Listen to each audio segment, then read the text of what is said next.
The primary way to win a game of Netrunner is to steal 7 agenda points from the corporation. Usually this is done consistently by assembling a suite of icebreakers so that the corp can't fully protect themselves, then making a bunch of money and trashing stuff to slow down the opponent.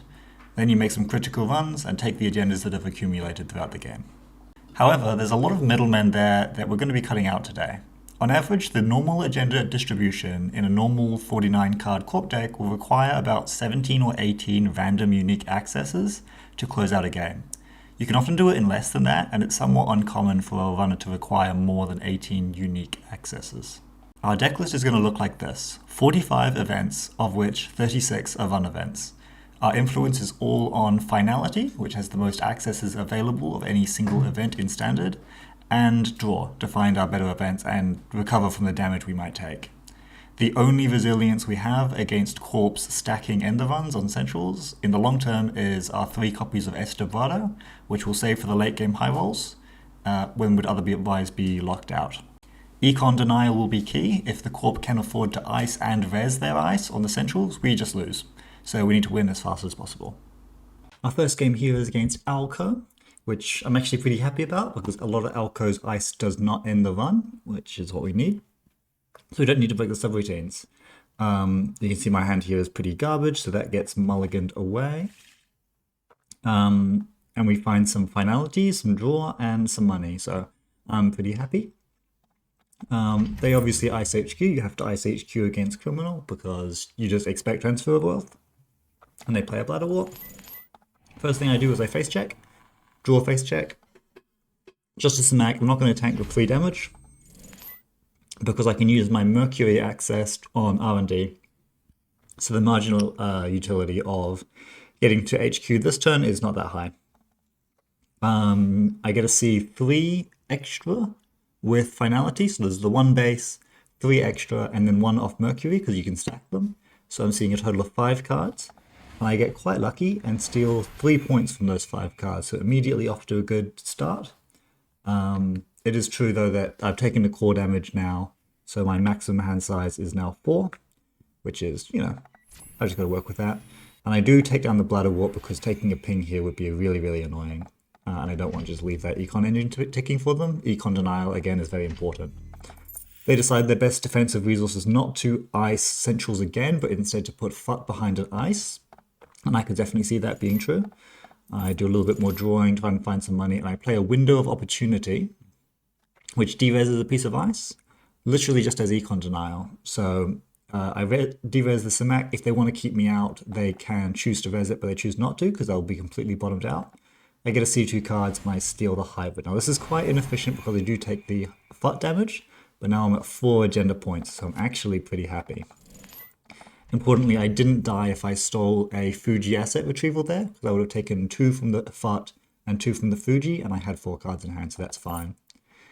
They don't have much more defensive resource, so they just play slow and credit up, and I rip a finality. And here's the math that I'm doing with this finality. Normally, the math that you have to do when running a Alco Central is, am I going to die to FUT? FUT does 1 plus each counter, so I can assume that this run is going to deal 2 damage to me. And am I going to take damage versus Fuji, the 3-pointer? Fuji does 2 damage to you when you steal it, unless it wins you the game, because the damage comes in after you get to 7 agenda points. I'm at 4, so I only need to math for the 2 damage off FUT, unless they're running like bites or something, but that's actually quite uncommon in Alco specifically. Sometimes it happens, but not that often. So when I play finality, I go down 1 card because I'm playing it. I go down another card because it does a core damage to me. It leaves me on 2, and that's fine for FUT. So I'm not going to die here unless I hit bite or something silly. So I take the 2 damage that I expected from the non-3-pointer Regenesis. And then when I see this Fuji, I do not die. I instead get to win the game, but by stealing it. And I win on turn 3 without really doing anything. So yeah, I hope you weren't expecting these games to be like extremely interesting, because they won't be. There's almost nothing that this deck can do that is like super subversive or weird. You just have to win as quickly as you can. So yeah, we went on turn 3. That took us 11 unique accesses. Let me show you that. One nice thing about this setup though is that because I don't install any cards, you can see I can cover my play space with my camera, which is pretty convenient. So yeah, 11 unique accesses here. This is better than expected because usually, like I said, you need kind of like 16, 17, 18 to like be pretty assured of your win. 11 is better than that, which is nice. And yeah, 3 turns, took 3 minutes to play this game. How easy. Second game here is against Millimorph, where I'm a little bit more concerned because I'm expecting lots of cheap end the run ice against Millimorph, which is obviously our complete nightmare. Should be okay though. I'm definitely going to be mulliganing this hand to see if I can find some early aggression, and HP agendas are pretty easy to steal at least, so that shouldn't be an issue. And we get the nightmare situation of 2 ice coming down on Centrals on turn 1. I contest early and they choose not to res this ablative barrier in front of HQ. Now this is probably a mistake. They do have an agenda in hand. It's 2 out of 5 that I'm going to hit it with this Mercury run. Ablative barrier does have amazing text on it, but it's threat 3 text, and threat 3 is still going to be a ways away, so it's very greedy not to just snap res this and install something half decent, because it means I can get in. And because I don't know this is ablative, I assume this is an ice that's too expensive for them to be resing. I actually clean getaway HQ, hoping to see a new card and hoping that this lands. I steal 2 points when I do the first one, by the way. And not resing it here is crazy because this would deny me 6 credits.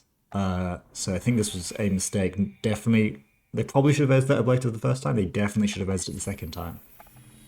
Then I check the top card of R&D. I see nothing, and then I force a shuffle because they use Spin Doctor. Okay, game goes on. They make some money off greasing the palms, which is quite an efficient way to like progress your board state and make some money. I keep poking centrals. I see what's in HQ. There's nothing there. Ansel comes down. I make a bit of a mistake here. I break the wrong subroutine and let them install a card. Ansel has 3 subroutines. One of them is trash a card. I don't have any cards to trash. I broke that by mistake. But I should have broken the installer card. So that was my bad. I end up taking the click back from breaking the trash, and they allowed me to do that, which was kind. I see nothing, and then I run the remote servers just to check that nothing funny's going on, and I trash a gaslight to keep their money down, right? Now you can see that when they raised that Spin Doctor, they actually drew 5 points. So they're probably trying to figure out how to handle that. And they choose to not handle it. They choose to just gain a little bit of money, which is, against Mercury, probably the right call is to overdraw these and then use that Spin Doctor to get rid of them. I'm going to play Window to see if I can see some cards on R&D, because I don't know that there's HQ agendas. They choose to res the ablative now, which makes sense. I find and trash a Spin Doctor to prevent easy draws, and they've got to figure out what to do with these agendas. They keep them in HQ again with the Spin Doctor down. I think that's, again, too greedy, because I'm going to maintenance access around this ablative, which maintenance access runs through archives and accesses HQ, and I do find a 3-pointer. So they get a free run res, but I'm at 5 points now. Any old thing is going to work. So all I do is I reprise the Ansel, chuck that back to hand. It's going to be very expensive to reinstall that and re-res it. I check the top card of R&D, and oh, what's that? It's an off-world office. I'll take that at 7 agenda points on turn 4. Move my camera so you can see, not this. Accesses, unique cards accessed here, 13. So also slightly above curve, slightly faster than we'd expect a game to end, but not way out of the question. This is kind of a reasonable number to get. We were able to get those really quickly, partially because of a greedy ablative hold. Not resing that early allowed us to steal some early points. And partially being a bit too greedy holding agendas in hand. You should have spun them back. Other things to say about this game. We actually had quite a bit more longevity coming. Obviously, the end runs on Centrals are going to be bad, but you know, there's still Estabrados in the bin that we would eventually have found. There's still more maintenance accesses that we would have found. So we had quite a few more pings. So the fact that we won in 13 accesses, I feel like even if We didn't win there. We actually would have won eventually anyway, just most likely through pinging them with some bypasses. Yeah. Last game here is absolute doozy up against Hyobu, which probably an idea you've never seen before. It says first time each turn you reveal a card, gain a credit, and you can click to reveal a card. This text is terrible. This idea is terrible. So, which is kind of difficult for me because it means I don't know what to expect. I have no idea what this deck is going to be doing. But yeah, I'm sure it'll be fine. I mulligan again and find some, some pressure. Tread lightly is going to be useful early to get some ones in that are almost guaranteed to land. Bravado's money reprises can high roll it a little bit, so that's good. And they have an agenda and an ice in hand. So what they choose to do is actually, rather than icing centrals, they ice the remote server and get the agenda in there, which is situationally the right thing to do. I obviously have no idea that this is an MIC, so I click to Bravado straight into it and lose my turn, which stings a little bit, but they're pretty broke now. They don't have a seamless in hand to score out this agenda, so it is going to stay there, which is pretty nice. And that actually offers me the opportunity to see what's in their centrals, get rid of a card, and window that MIC. They can't afford to re-res it, and I take the Flower Sermon. Then I can actually reprise the MIC so that they don't even have it anymore. It's back in their hand. They've wasted those 6 credits, and they can't afford to res this Empiricist on R&D. Empiricist is expensive. So I get a Centrals run as well. I already used the Mercury on HQ, so unfortunately we don't get the double, but I'm very in control here. 2 points feels pretty good. Obviously I'm broke, but my money doesn't really matter. I only use it to play run events. It's not like I'm breaking subroutines or trashing anything. They do have a little bit more money though, and they've got another Hansei review in hand, which is going to be a bit of an issue, but Tread Lightly is going to save me quite a bit of effort because they can't afford to res either of these. I get to see the top 2. Just 2 more ice. That slows down the game, makes things a lot harder. Fortunately, I can stall out their ability to ever res these ice by drawing and playing my transfer, which I suspect that this is the MIC, or maybe this is. So I'm pretty happy just playing that. You can see the ice in this deck is very expensive, so it being a combination of reprised, de-resed, and bounced is going to slow them down quite substantially. I keep drawing up. I choose to Tread Lightly R&D again. Once again, they can afford to res these, but they don't actually end the run, and it will be very expensive to do so, so they choose to let that through. Again, damn no hit. But all good, what can you do? I have to just like credit up a little bit because there's no new cards in the system for me to see. It doesn't matter if I run HQ when I already know what's in there. But they do find a Fuji and they do play it in their remote server, figuring perhaps it's better there than in Centrals, where I can see it. And maybe that's true, we'll see. I rip a finality, my math being I need to win this game. It's going a bit longer than I'm comfortable with. I would like to blow them out as soon as possible. And again, the math on finality, I go down 2 cards when I play it, because I minus 1 card and then minus another card from the damage. Empiricist is going to ping me for 3. I hadn't seen that this was an Empiricist. I only knew that there was an Atini around, so an Atini I could still get through without taking damage. So Empiricist is going to sting. This is going to deal 3 damage to me. So now if I hit a Fuji, I just die. But I do decide that if I jack out of my window for winning the game is really, really narrow, I would rather roll that if I hit a Fuji, I just hope that I hit a 2-pointer first, because they're definitely on 2-pointers. So if I steal a 2-pointer then a Fuji, I win and I don't die. If I steal a Fuji before anything else, I just die. Obviously bites also kill me, but I don't know if they're on bites or what. That seems unlikely to me. I end up seeing enough. I end up seeing just a 2-pointer, which is a pretty good roll. Now it's just I've got to find a Fuji to win. And I consider that to be completely fine. I floating these tags because I've basically seen everything they have and everything they're going to draw, and nothing punishes me for having tags. And I'm definitely not playing any resources to trash. I'm definitely not playing anything that I care about getting bounced if they do run like a retribution or something. So the only thing I care about is end of the line, and it doesn't seem like it's a deck that's on end of the line. And I haven't seen it end of the line.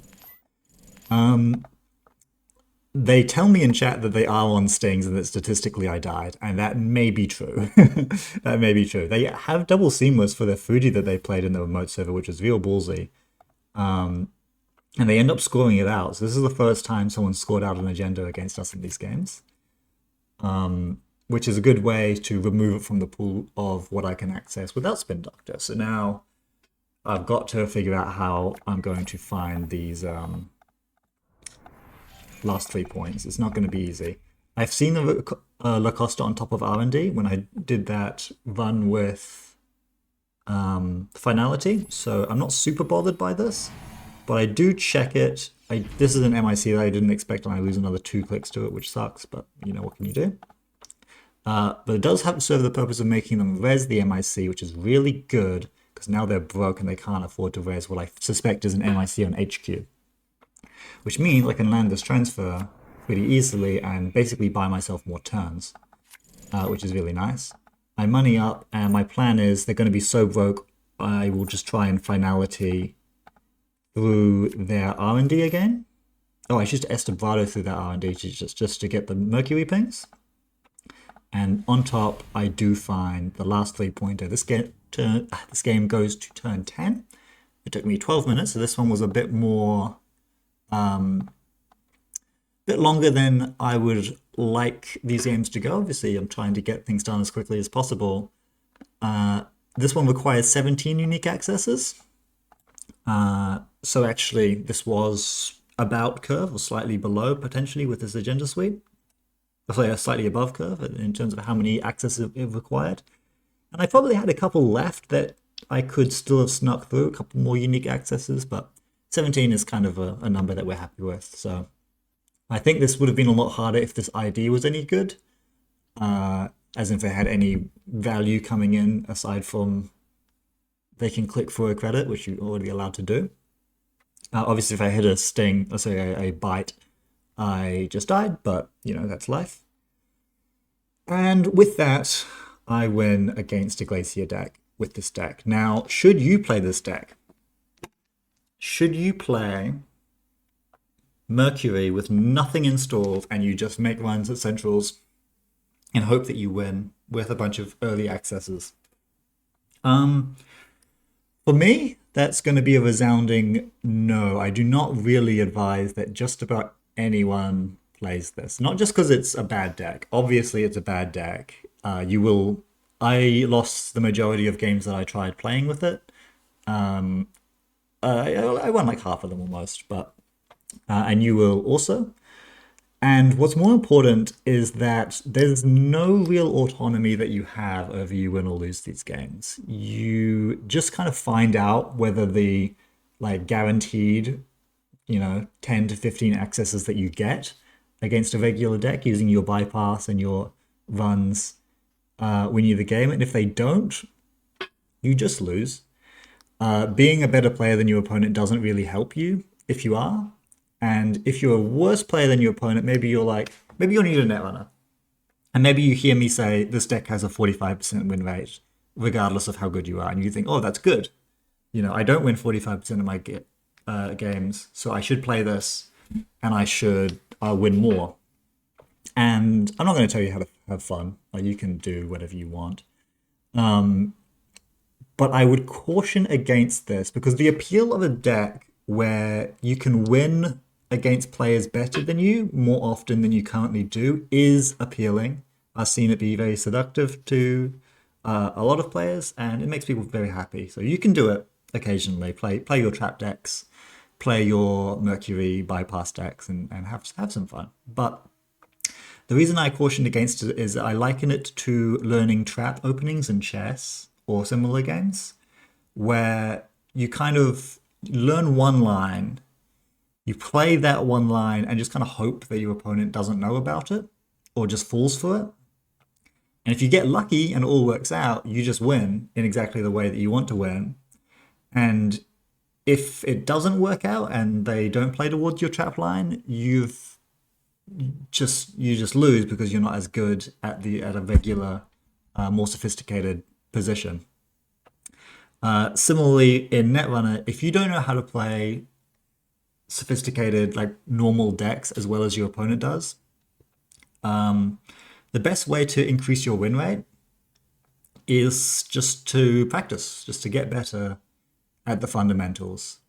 Playing decks that can ignore as much of the fundamentals as you can will be short-term appealing and might give you a short-term boost in your win percentages, but is not going to be as fun, for one thing. Like winning through outplaying is extremely satisfying, and I strongly recommend it if you can. But also, you're just not going to learn that much if you just maintenance access on turn 3 and see the last couple of points. Like, you haven't really improved your Netrunner skills. So I'm still going to link the deck list. If you would like to try this challenge deck, then you're more than welcome to. But yeah, there's a reason why good players at top tables at tournaments aren't ever playing this. And it's not just because it's bad either. There's a little bit more sophistication there.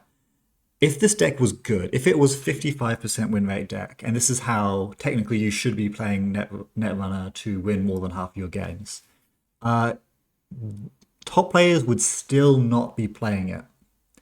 And the reason is that this is if this was a 55% win rate deck, like better than average, in theory best deck, that's still not good enough, because to win Netrunner, it's not just about winning a given game. It's actually about, getting far in a tournament, making the top cut, winning your local, winning your the world championships or whatever your goal might be, which actually involves winning a series of games against players of variable skill levels. So if I or a top player wanted to take a deck to a tournament and win it, they actually don't need a 55% win rate deck. They need a deck that wins like 80% or 75% of their games against players who are worse than them, and then also has like 55% against players who are as good as them. That's what they want. And this deck, even if it had 55% win rate across the board, doesn't matter your skill level, doesn't matter your opponent's skill level, it might feel good initially because you're winning more than half, but you aren't going to make the top tables. And these low autonomy decks just don't get that far. So if you have a look at what people are playing in the top cut of the big championships, they're usually very high autonomy decks most of the time. So yeah, I hope that's some insight that you find interesting. If you want to play trap decks or gimmicky decks like this, that's completely fine. Again, you can do whatever you want. But yeah, just a little bit of perspective as to why perhaps this video was not that interesting to in terms of gameplay. Have a lovely morning or evening, and yeah, I hope you're all looking forward to Vantage Point, which is dropping very soon. Bye.